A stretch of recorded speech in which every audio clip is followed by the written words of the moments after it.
Hello, my name is Mallory Jenna Robinson. Join me on A Hateful Homicide, a true crime podcast dedicated to telling the stories regarding the murders of transgender, gender non-binary, and gender diverse community members in the United States and abroad. This is A Hateful Homicide.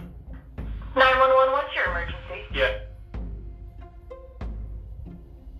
A transgender woman has been shot and killed in North Baltimore. Alpha? In the U.S., trans women of color have a life expectancy of just 35 years.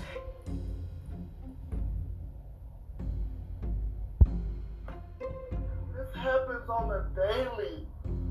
Another one of my friends got killed right up the street from here. These cases are true. The victims are real, and their voices matter.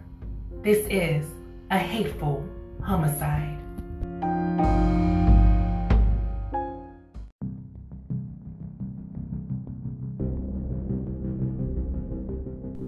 The murder of Diane Delia. Wednesday, October 7th, 1981. Yonkers, New York. Warning: the following episode you're about to listen to will contain evidence of misgendering. Listening discretion is advised. To call all of this bizarre would be an understatement. It was a bizarre love triangle. She wanted John as a boyfriend. I think in her mind she was going to change him. But that wasn't going to happen. He'd yell out, queer, queer. It's not cut and dry. It's not black and white. It's not hater, victim. I know that he was there, and then all of a sudden, he was missing. It was all jealousy. I mean, there was so much jealousy going on. When you got too close to the fire, it could burn you. It was something that had previously been unchartered. It wasn't your run-of-the-mill murder case. Wednesday, October 7th, 1981. It's Yonkers, New York, a suburb of Manhattan. 24-year-old post-operative transgender female Diane Delia was reached out to by her estranged husband, Bobby Ferrara, age 22, cisgendered white male. The two had this 5-year on-again, off-again love story like no other. They met back around 1977. The two had met at a club in Yonkers called Zippers. The couple had really began to grow close working at Zippers together. Bobby as the bartender, Diane as the dancer and diva. Diane chose her name in homage to Diana Ross. And her friends who remember her fondly will share stories about how she had surgery to, resemble Diana, and how she was so impressed with this beautiful cisgendered superstar. Well, Diana was just as important as Diane, and Diane became famous too. She was known for her beautiful impersonations on stage, and as her friends remember her, known for her sequences. Diana and Bobby had this interesting love story. Bobby, who was more bisexual, had this push and pull. He was attracted to cis women, but he was also attracted to cis men. So when Diana first met Bobby, she met him as John Delia. And in some of the audio recordings we're going to hear throughout this episode, you will hear the mentioning of the name John. And that name is very symbolic because it ties into this interwovenness of who Diana was and who she became to so many others throughout her life and even after. But as we go through this case in season 2, episode 1, I'm so happy to have you all here with me. As we prepare to go through this case today, I really want us to think about this concept of if I can't have you. This episode is really going to talk about this history of domestic violence, intimate partner violence, a tale of greed, lust, you name it. As you heard, it has been described as a bizarre love triangle, and that it is, my friends, in every sense of the word, but in the best sense of the word as well, because everyone in this case, in their own way, was really proud to be themselves. We have to think about this time period of the time that Diana initially went missing on October 7th of 1981, which has been now over 40 years ago. That was one of the reasons that I wanted to really begin season 2 with this case. When I heard about Diana's case many years ago, which I'm referring to through the 1980s Deadliest Decade show, Death of Disco. Please check it out if you have not. It's a beautiful episode, and there'll be a lot of reference from that. But I saw that episode, and I remember thinking about this woman, this beautiful trans woman, and she actually, in her own right, was making momentous change. She modeled for Avon. You know, there's a beautiful photo of that time, and I mean, you know, my friends, it's just really interesting. It's just really interesting when we think about like how this beautiful woman had made so much change and growth, and to see her life taken so brutally at just the age of 24, it's so heartbreaking. And so I wanted to be able to talk about this case and talk about this idea of when we think of homicides, especially towards our trans community, so many times we feel that it's oftentimes just at the hands of someone we don't know. But we do have cases in our communities where it is by the hands of loved ones. And this case involves a couple of loved ones. One, again, is Diane's husband, Bobby. But there's another Bob, a Robyn Arnold, 26, cisgender female.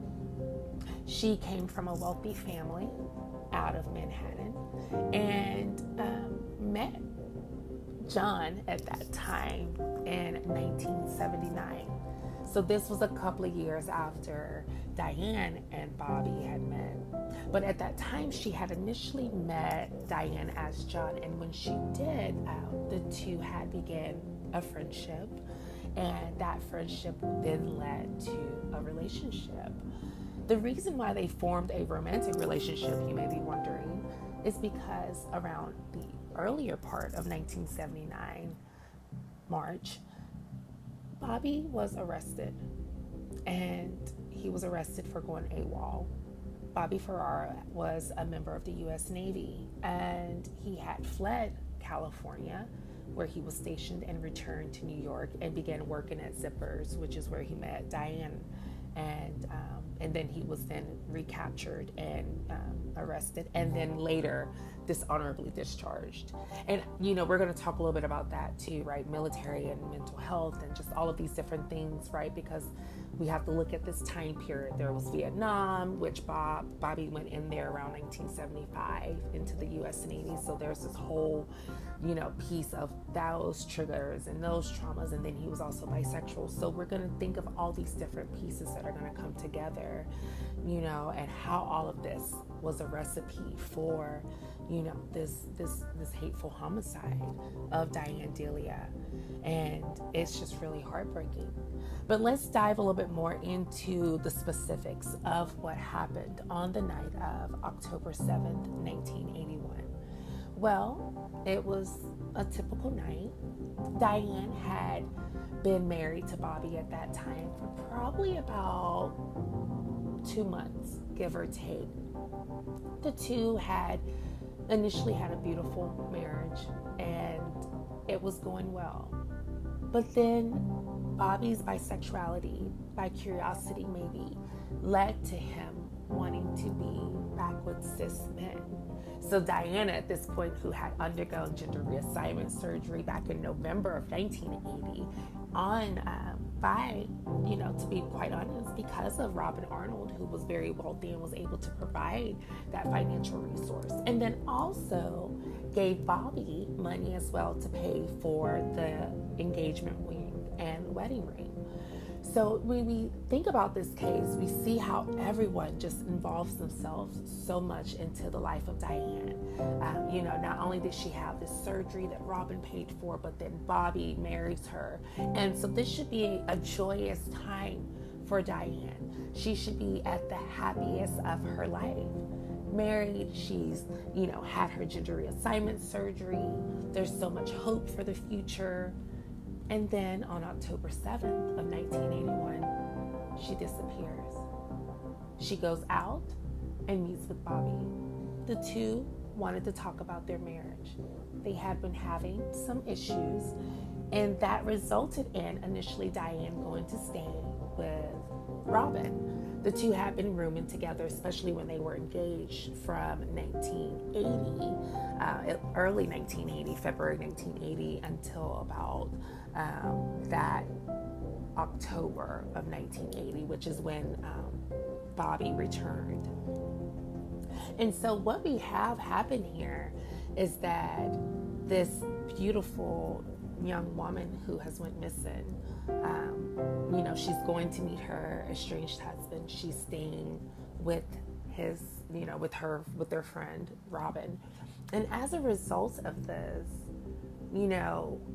her and Robyn has a disagreement. There's this gentleman that Robyn and Diane, at this point, they had this routine of where they would kind of compete for men.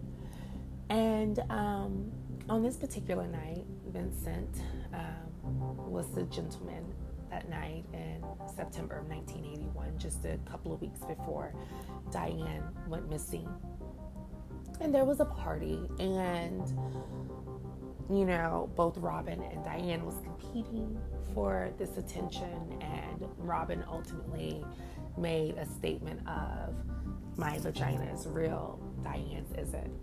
And as a result, Diane and Robyn had a falling out.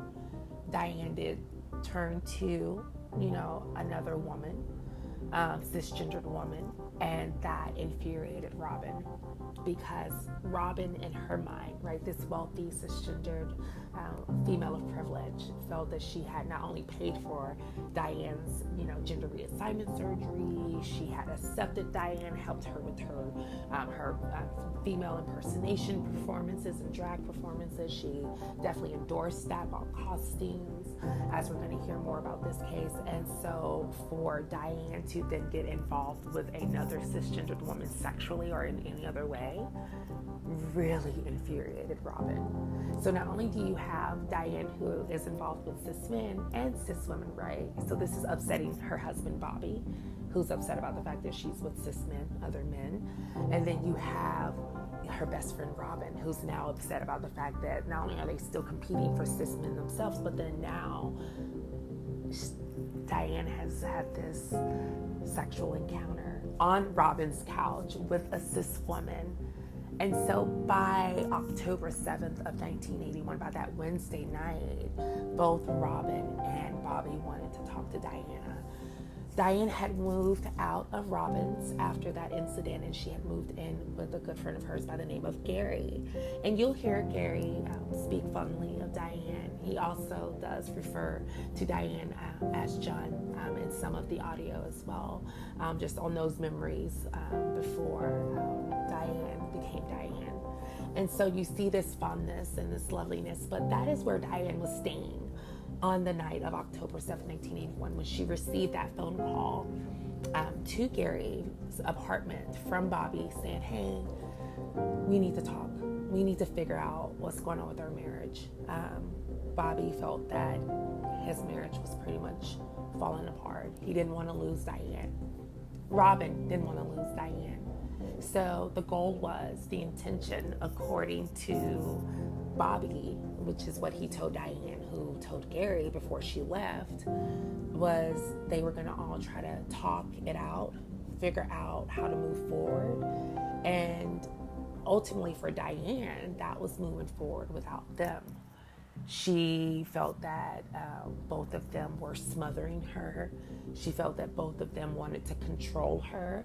Robyn more so financially, and Bobby more so sexually. He definitely was not the most intimate with Diane after she had her surgery.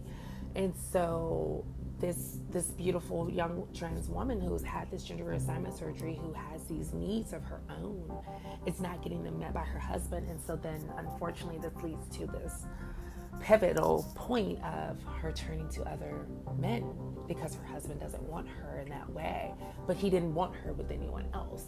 So you have this really push and pull of where they didn't want Diane, but they didn't want anyone else to have her. But for Diane, she was done. She was out of this whole game of chess, and she wanted to move forward with her life. Again, she had went to Montreal and done a beautiful campaign with Avon Cosmetics. And there's this, again, beautiful photo, and you can Google it, and it has, and this is advocacy, right? Diane didn't even realize that this was momentous as a post-operative trans woman in 1980 on the face of Avon, whether they knew or not. That is groundbreaking. That is history in so many ways. And so she was a trailblazer, and she is. And so we want to remember that, especially because it has been 40 years since her death. And what's really heartbreaking is the fact that you think of 1981. This is also the same year that the AIDS epidemic began in June 5th. And so she was only around just for a little bit of that. And we don't know like how her life would have resulted, if that would have came into play or not. We don't know. But nonetheless, her life was extinguished. And so you think of what else happened throughout the 80s, right? This growth, and even into the 90s and 2000s, where we've seen this huge LGBTQ plus growth in our movement with rights and things like that. And to know that she didn't get to see any of that, is so heartbreaking. And so, as we continue to go through this case, I just want you all to think about, Diane, and I just want to share an audio with you all about what Diane was thinking about at this time. Once again, Robyn offers to help. Robyn paid for the operation. She thought it was best for John, and she was trying to help him.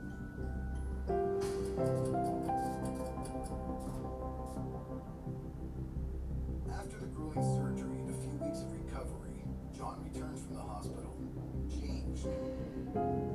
He is now officially and forever a she. And to pay homage to her favorite diva, Diana Ross, she rechristens herself as Diane. She looked gorgeous. It worked.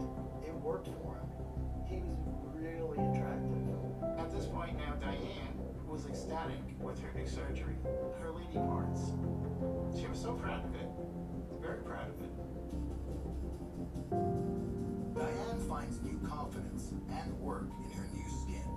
She's soon hired as a model for the most American and traditional of brands.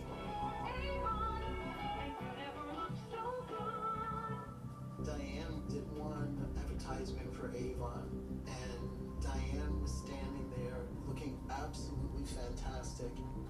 Nobody could have told that she was transgender.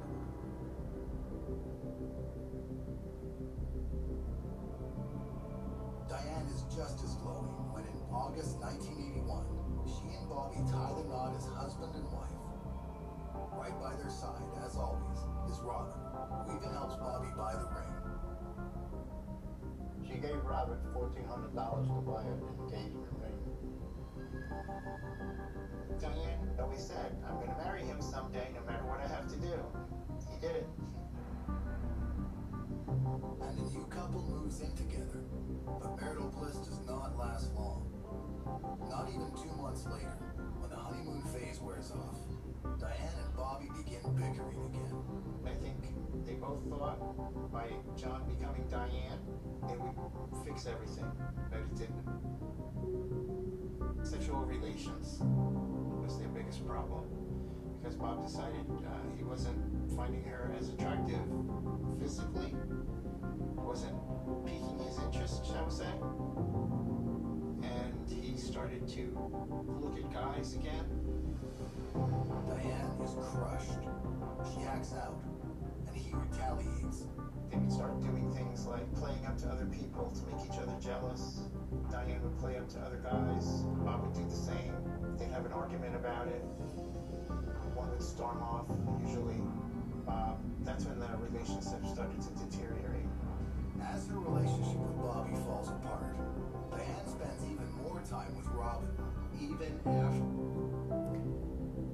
so Diane, who is going through this tough time, right? And as you heard, there was so many good things that were happening for her. She had gotten married. Robyn was there as her maid of honor, had even purchased a ring. So all of this should have been great. But then, of course, as we hear, audio from her good friend Gary, from one of the detectives, Longo, on the scene, from the Manhattan Police Department, we hear all of this, and what you understand is that there was just a lot of jealousy. So when we go to the night of October 7th, 1981 in Yonkers, New York, Bobby goes to pick up Diane from Gary's apartment. She leaves in her lavender-colored little one-piece outfit and her pumps. She gets in the car with her husband, trusting that they were going to go and have a conversation about their marriage, which, as you could hear, was falling apart. A lot of infidelity, a lot of jealousy, a lot of playing up to other people. The goal was to figure out what to do next. And to be quite honest, Diane had already made up her mind.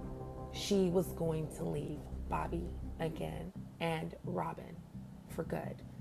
Her goal was to get all of her belongings out of Robyn's place and finally be moved in with Gary.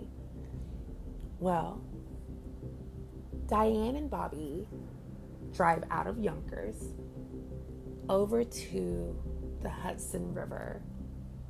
And in the wooded areas, there's some wooded areas over there. And where they're at that time, Robyn arrives.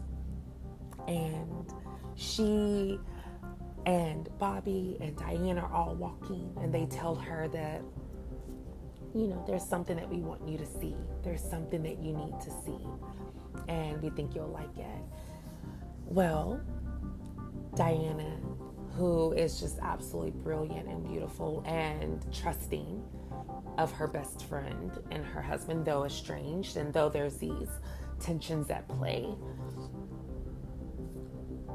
she begins to walk with them. And as she walks, what's done next is so heartbreaking. Diane, just a few feet in front of Bobby and Robyn, they're telling her, hey, close your eyes, we have a surprise for you. And when she does, bang, bang, 2 shots to the back of the head.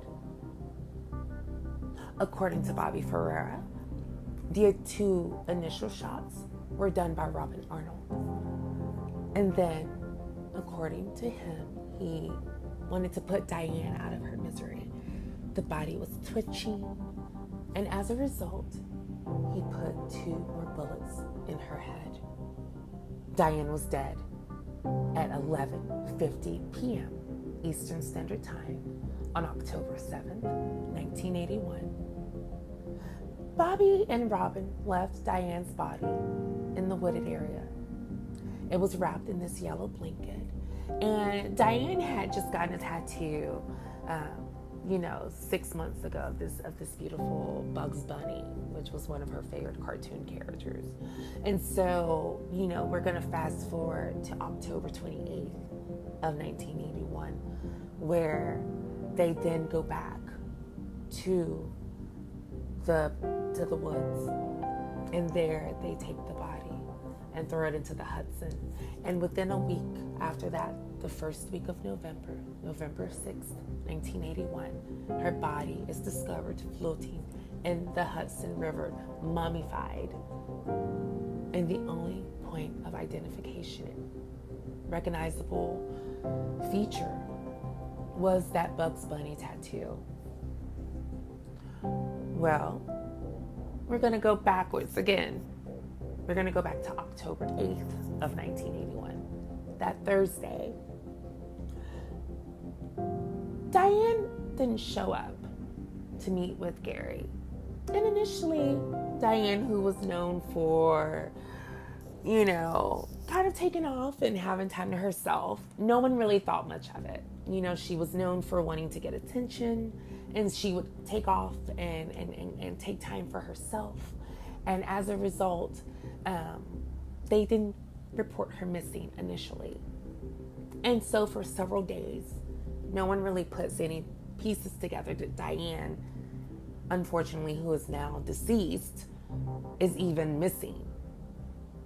Well, Gary gets a phone call around October 12th, stating that no one has seen Diane since the night of October 7th. He can't get a hold of her, and he says typically Diane will ignore him for a couple of days, but to go an entire week was not normal.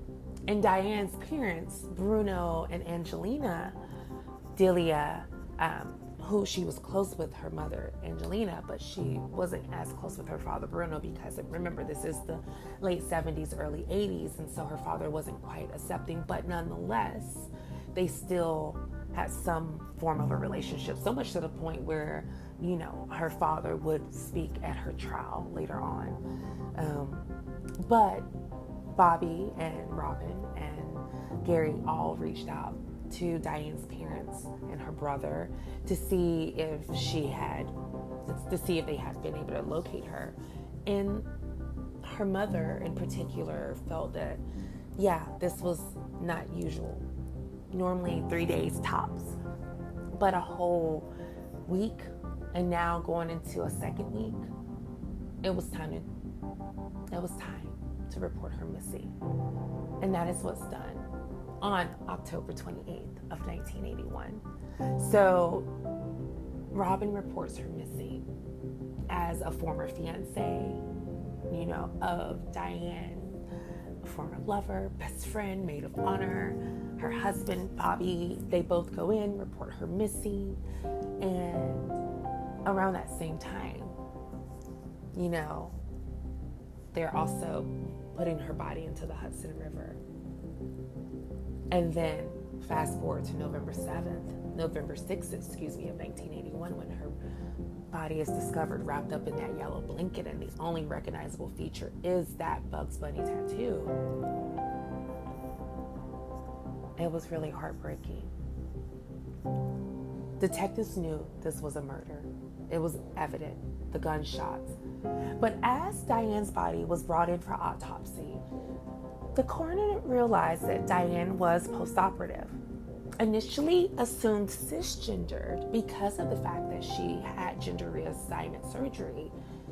They didn't understand that she was transgendered. But once that was clear, according to the autopsy, Detective Longo realized that he needed to shift his focus and look for Diane's, you know, identity, because they had no idea who she was. You know, she had no shoes on when they found her body. She was only wrapped in a blanket, and so there was no ID, and so there was really no way to identify Diane. And so the goal was to then reach out to the LGBTQ plus queer community at that time. And so there was this newsletter that was circulating, and one of the publications, The Village Voice, which is really heavy in speaking Diane's story. And, you know, all of this was circulated at that time. And so as that information finally went from Manhattan, which is where Diane's body was discovered, at the Hudson River in Manhattan, but she was living in Yonkers, so the information had to filter from Manhattan to Yonkers, which took several more weeks. So Diane wasn't even officially identified until November 20th, Tidor of 1981, which was not Tidor at that time. Detective Longo makes the death notification. As next of kin, her husband Bobby Ferrara receives the devastating news that his wife, Diane, has been murdered. Detective Longo wanted to know if Diane had any jewelry, any, you know, items, things that would be on her that was missing. Well, Bobby mentioned that though they were estranged, Diane wore her wedding ring always. And so the fact that her wedding ring wasn't at Gary's, it meant that whoever killed her must have taken the ring off of her hand after shooting her 4 times. This is what Bobby is telling Detective Longo. And as a result, whoever took the ring must be the killer. Detective Longo agreed. He definitely felt that there was some connection between the missing jewelry, the missing wedding ring, the missing shoes, as well as Diana's killer. If we could link all of that together, Detective Longo was telling himself, then this case could be solved. And Detective Longo began to think like a lot of seasoned detectives. Go to the pawn shops. He reached out to the pawn shops that were in that area, and there was one in particular. And this pawn shop, this G&E pawn shop was pivotal. It not only still had the wedding ring, Diane's ring that was taken off of her dead fingers, but it also had the name of the person who pawned the ring, and that was Bobby Ferrara. Well, we have to continue to ask ourselves, why didn't Bobby just tell the truth in the beginning? Why fabricate this story, and how the detectives go through this whole process of looking for a killer when now they come to realize that this is starting to look closer to home, that Diane's killer or killers are most likely people that she trusted, that she loved, and that she knew.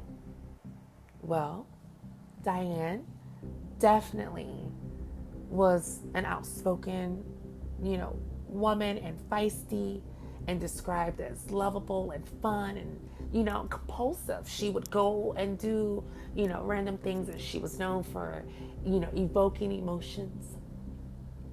And so Detective Longo was wondering if all of these things that he's learning out from Gary and Dave and all these other people in her life, her parents, her ability to be spontaneous, her brother BJ, right? All of these people who are, saying, hey, Diane was feisty. We love her. She was honest and bold, and she lived her truth. And so much so, right? Because in November of 1980, she had gender reassignment surgery. And that itself is just, a whole process. But what I want to do is, again, go back and focus on specifically the night of October 7th, 1981. I want to share some audio with you to really give you an idea of what went down on October 7th, 1981. 3 days after Diane moves in with Robyn, tensions are at an all-time high. Diane's now on the outs with her husband and her best friend. She comes to her friend Gary with a request. That evening, Diane came by my home and asked me if she could stay with me. Diane tells Gary she has to go out that night. I say, why? What's going on? She goes, I can't explain now, but when I get back, can I stay with you for a couple of weeks? And I was like, yeah, sure. She leaves the apartment around 7:30, dressed up in a pair of purple pants, tank top, and lavender suede heels. And that was the last I saw of her.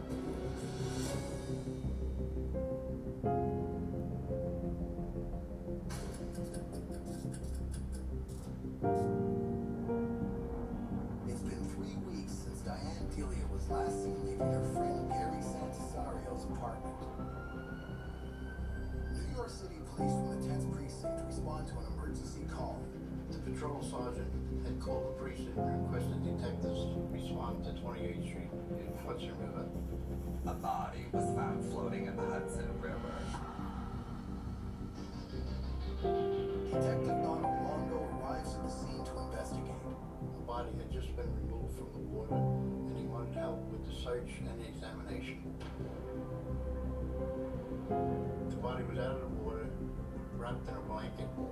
I recall it the color being yellow, tied with a rope. The head area where the blanket was stained.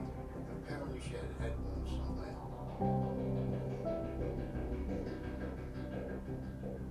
The woman is dressed for an evening out, but something's missing.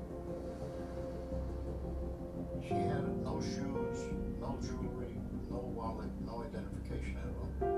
further investigation of the blanket uncovers more clues. Inside the blanket, there was grass clippings and twigs and burrs and so on from the ground where the blanket had been.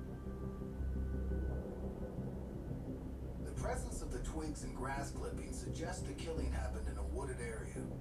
The police send the body to a medical examiner's office for identification. The cause of death is also noted. When the body was autopsied by the medical examiner, it was found that the cause of death was 4 gunshot wounds to the back of the head. The autopsy also reveals a small tattoo on the victim's arm. She had on her left shoulder a bunny tattoo. I added that information to the missing persons report. And they make a rare discovery. After the autopsy results were filed, it was clear that at one time, although a woman, at one time it had been a male. And you know, this autopsy was pivotal, again, because it allowed for Detective Longo and his team to then now narrow that search. And again, had Diane not had that tattoo, not had her affirming surgery, identifying her could have been a lot more difficult. And the only reason it took as long as it did to identify her was because of the circulation. You know, we have to remember that this is 1981, and so there's not cell phones. There were fax machines heavily used. You know, you're also just looking at a whole different way of communicating back then. So unfortunately, you know, Diane was at the morgue for quite a while. And that's a heartbreaking tale because, you know, you think to yourself, Bobby, her husband, who knew where she was, right? He, at the very least, even whether we know for sure if Robyn Arnold was involved or not, because that's a whole nother thing that we're going to get into down further into the case. But, you know, you think to yourself that, Bobby, you could have, of anyone out of the two of you, you could have let authorities know that she was there. You could have made an anonymous phone call. And so to have her family, right, because her mother, at this point, it's been almost 2 months. You're talking about her body not officially been identified until the latter part of November. So you're going into the Thanksgiving holidays, the winter holidays, and this family has no idea what has happened to their daughter. No idea that she has been laying in the morgue unidentified since October 28th, since November 6th. So all of this is really heartbreaking when we think about it, when we go through this case and we talk about these complexities of love and then this level of apathy, because Bobby will tell anyone, even to this day, that he loved Diane, that he just could not figure out how to make it work. They just couldn't figure out how to get on the same page. At one point they were, but somewhere between then and now, the relationship had become so toxic, right? And this is where we need to also look into the pieces of intimate partner violence, financial abuse, you know, emotional abuse, manipulation. Yes, Diane was no, you know, pushover. She was, you know, she was tough as nails, absolutely. But she is the victim in this case. And she was kind and trusting, and all she wanted to do was be her best Diana Ross and, you know, do her interpretations and express herself boldly and freely. And she loved someone who did not want to see her shine, who did not want to see her flourish. Both he and Robyn Arnold wanted to control Diane. They felt if they couldn't have her, then no one could. And that's really the key element of this case, is control and manipulation. The financial abuse comes from Robyn being able to hold the money over Diane. And you'll hear in other clippings throughout this episode where someone will mention, because Robyn paid for Diane's surgery, gave she was also helping with the initial apartment that Bobby and Diane had moved into as well as paying for the wedding ring. Why would Diane get involved with any other cis woman? So there's that level of financial abuse there. And then also throwing up the fact of the genitalia, whose genitalia is real and who isn't. All of that is ways of controlling and manipulating a situation. And when in such a way this happens, we have to be willing to take a look into what was the true motive. Because at one point, Robyn too was engaged to Diane as John. So where was her psyche in this? This woman of privilege, this white woman of privilege, 26 at the time that this homicide happened. Where was her mind? How did she go from meeting Diane in December of 1979 at a Christmas party at Zippers to then within 2 years possibly pulling the first 2 shots? How did it get that bad? It's all about the control. And when they started to lose that control, when Bobby realized that Diane wasn't just going to settle for him being the only man, the end all be all, right? She was getting back out there. She was putting herself out there with Vince and others, cis women as well. And so this element of where they could no longer have control of her, and the fact that she was moving on and she was living with Gary. And let's be very clear, Gary was just a friend. However, Bobby did have his suspicions. So there was just this, increased tension that by that night, by 11:50 p.m., Diane Delia would be dead from 4 gunshot wounds to the back of the head, laid out there for several weeks, and then thrown into the Hudson, then reported missing by the people who murdered her. So again, when we talk about bizarre, that is what we are talking about. But it's also important to think about this, again, this component of intimate partner violence. Now, there was never any evidence of physical abuse from Robyn and or Bobby, except for the shooting itself. But Bobby did have a way of verbally abusing Diane, putting down her new genitalia, her new surgery. He played off of the fact that he was an attractive man. He, at this age, at this point, was 22.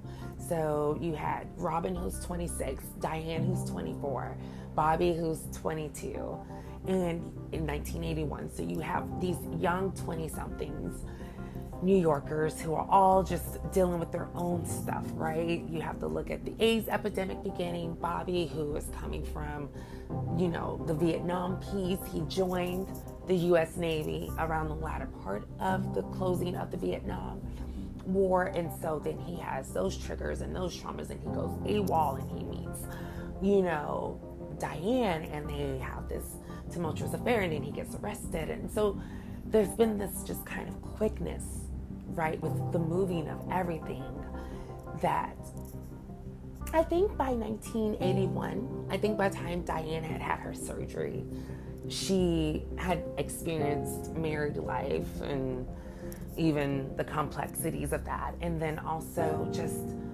finally getting back out there, modeling for Avon, also moving in with Gary. By 1981, Diane was like, I don't need this. I don't need Robyn's money, right? Because at this point, she's modeling, she's getting into her own line of work. She still is, doing Diana Ross interpretations. So it's not like she's, completely, destitute. And then on top of that, she's this beautiful post-operative trans woman, right? And you're going to hear friends talk about just how beautiful she is and how beautiful she was inside and out. And so she didn't need Bobby's affirmation, right? She was getting that from others. And so Robyn and Bobby was losing that control. And Diane knew for herself that she wanted to move forward alone. And that was what the communication, again, was supposed to be about on October 7th, 1981. But You know, what I also want to discuss too about this intimate partner violence piece, and we see this especially now more with a lot of our trans community members who get into relationships, especially our trans femme and trans masc folks, and even our non-binary people as well. But this case isn't quite like some of our other ones that we've covered in the past. This one wasn't classified as a hate crime. And I want to share a little bit with you about this and give you an idea of why it wasn't quite considered a hate crime. As across the country, I think homosexuality is moral perversion. with crusaders like Reverend Jerry Falwell leading the charge. This is the early 80s, and there was no specific designation by NYPD, the patrol guide, or anywhere else that this was going to be investigated as some sort of hate crime. But before police can understand the motive of the killer, first, they must identify the body. We checked with the other regions. They had no information at all. They figure their best bet is the drag queen community in New York City. They had their own newspaper on the west side. They put an article in there to try and help us identify him. And just a week after Diane went missing, Gary gets a call. Robyn and Bobby are together, searching for Diane. Bob and Robyn were like, we can't find Diane. We don't know where she is. She disappeared. She was mad and she took off. You know how she is. She gets mad and she disappears for a few days. Gary hasn't seen Diane since she left on October 7th. And to be perfectly honest with you, I didn't really think anything of it because Diane had done some crazy things in her past when she wanted someone's attention. I just thought it was one of those things. But when he hears that Bobby and Robyn haven't seen her either, worry turns to panic. So that's when they all decided to call the police and report her as a missing person. Robyn reports Diane missing on October 17th to Yonkers police, but the news doesn't filter down to Manhattan.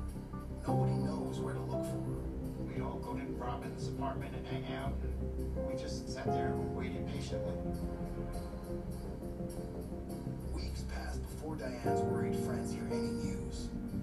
But then, in late November, the article that Detective Longo had placed in the local drag queen newsletter in Manhattan makes its way to Yonkers. Friends see the notice in the paper, and one specific detail stands out. There was a picture of the body from the shoulders down with the money tattooed. And once we saw that, we all knew who it was. Finally, Detective Longo gets the call he's been waiting for. A young lady named Robyn Arnold had come to the morgue to identify the body. Robyn is horrified, but she confirms that it is indeed Diane. Diane has been identified. Her case is heartbreaking. Diane has been identified. She, you know, this beautiful, vivacious, bold, outspoken 24-year-old, full of life, nowhere to go but up. Her body has been identified. Again, on November 20th of 1981 by Robyn Arnold. And, you know, what's interesting is when you listen in is that, you know, they said Robyn is horrified. You know, and I'm thinking to myself, of course, you know, because according to Bobby, you were there. You pulled the first, you took the first 2 shots. And then Bobby, you know, finished the act. So for me in this, I think what's sad is that it's just almost like an insult to injury, because you have this person who claimed to be a best friend, a sister, a former lover and fiance, who is going to identify the body, who reported her missing, right? All of these like diabolical things. You murder her, you report her missing, you identify the body, and then you tell the detectives, you and Bobby, to go like look at the pawn shops, only to then like almost like in a way get yourselves caught. But what's interesting more is as we continue to go through this case is that It's also connected to one of my favorite soap operas, General Hospital. You know, once Diane's body was identified, there was a tip that came in from one of Bobby's lovers, Dominic Giorgio. And around January of 1982, a couple of months after Diane at this point has now been laid to rest in Yonkers, and there's still no arrest yet. Detective Longo is searching different pawn shops, so he hasn't quite gotten to the pawn shop just yet with the ring to identify that it's Bobby who pawned it.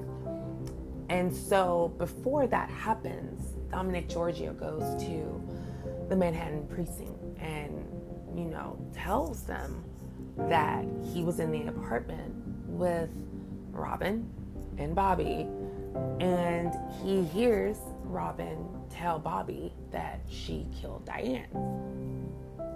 Well, that was one of the leading testimonies that resulted in Robyn being arrested, right? It was that ear witness testimony of Dominic hearing Robyn state that she murdered Diane, which led to Robyn being arrested.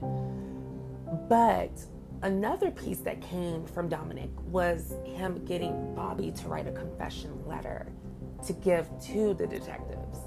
So all of this is, going into place while Detective Longo is out here searching.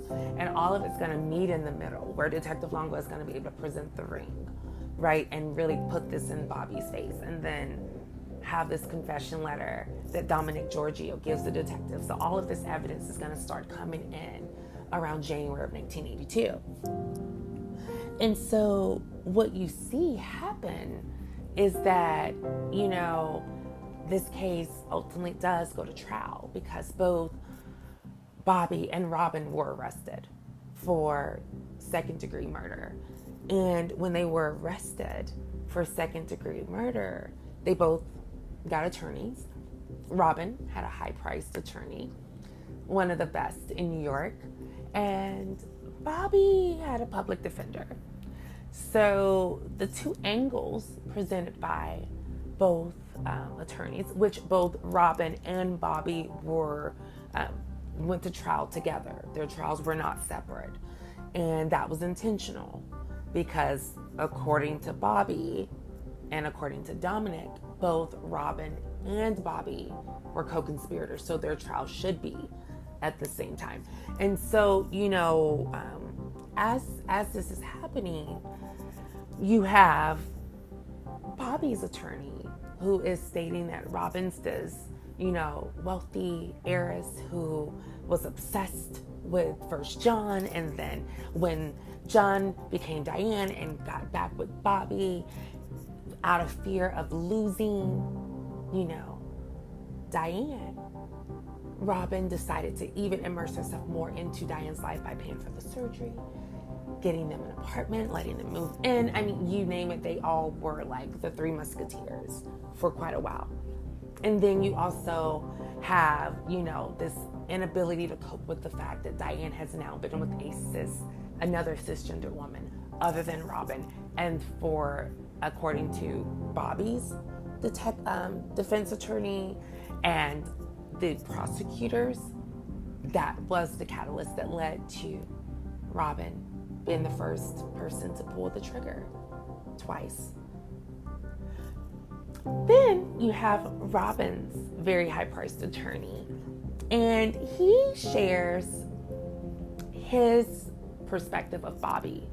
Bobby, this machismo Italian, stallion kind of Don Juan player who is known for just like loving him and leaving him, but yet Diane was the only one he could not let go. He loved Diane so much that he encouraged her to have gender reassignment surgery. And then when she did, he didn't want that, but what he wasn't expecting her to do was to begin to create a life for herself outside of being Diane Delia Ferrara, because she had changed her last name to Ferrara prior to her murder, prior to her hateful homicide. And that's what we also have to take a look at and really think about with this case too. The hate that went behind this. Because you'll hear Bobby and Robyn still both to this day will say that they love Diane, that they could never hurt Diane. But they did. And it's all stemmed from this hatred that they had for her because they was losing control of her. And so, this homicide didn't have to happen. Everyone could have walked away. But the reality is that Bobby and Robyn could not let her go. And so what I want to do is also just take a moment and share with you just a little bit about the tip that, Bobby, that Dominic gave to Detective Longo. So I want to just share that with you all. Bobby alone. And finally, Bobby broke down and confessed to him what had happened the night of October 7th, 1981. Dominic convinced Bobby Ferrara to write this down. And his written confession describes Diane's death in great detail. He claims that he convinced Diane to go for a drive with him to discuss their relationship and then meet up with Robyn later that night. They tell her they found something in the woods that she may want to see. He states that he and Robyn lured Diane into the woods. According to Bobby, he and Diane were walking next to each other. Robyn was in the rear. They got to where they were going. It's just a small park underneath the Tamazight Bridge where people docked their boats. And at that point, Robyn pulled out the gun and shot Diane in the head. Twice. According to Bobby's confession, after Robyn shoots Diane, Bobby takes the gun from her. Bobby didn't know if she was dead, but he shot her twice more. He shot the other two shots because the body was twitching. He didn't want Diane to suffer. He didn't want Diane to suffer, and she did. The conclusion of this case is that Bobby was convicted and sentenced to 25 years to life for second-degree murder and was released in January of 2008 and still remains in Yonkers to this day. Robyn was found not guilty of all charges and went on to marry and have children of her own and pursue her nursing career. And she too still lives in New York. As we prepare to conclude, I just want to take a moment and just really share with everyone this heartbreaking case and just how it didn't have to happen this way. And I also just want to leave with a few remarks from Gary to Diane as we prepare to conclude. Don't know why. I don't know what the real reason was. I've contacted Bob a few times when he was in prison. I went there to see him to try to find out why, and I just couldn't do it. Robyn went on to get married and raise a family. Bobby did his time in prison and was released in 2008. In a decade that would be defined by dramatic changes in gay communities and sensational trials in the media, Diane Delia's case stood out. But the realities of the Diane Delia homicide were more than just tabloid headlines. Well, one of the fascinating things about this case is it's not cut and dry. It's not black and white. It's not hater, victim. These are people who supposedly loved her. These are people who were in her life. So it doesn't fall into the usual morality tale that we like to tell about how horrible it is to have haters pick on the LGBT. It's much deeper than that. It's much sadder than that. I want people to remember what a good person she was. Wherever she went, she was a star. She was a magnificent person. I'll never forget her.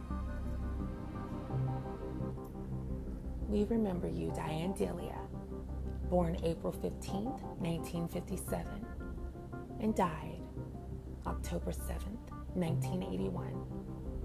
we remember you, Love Bug. Gone, but never forgotten.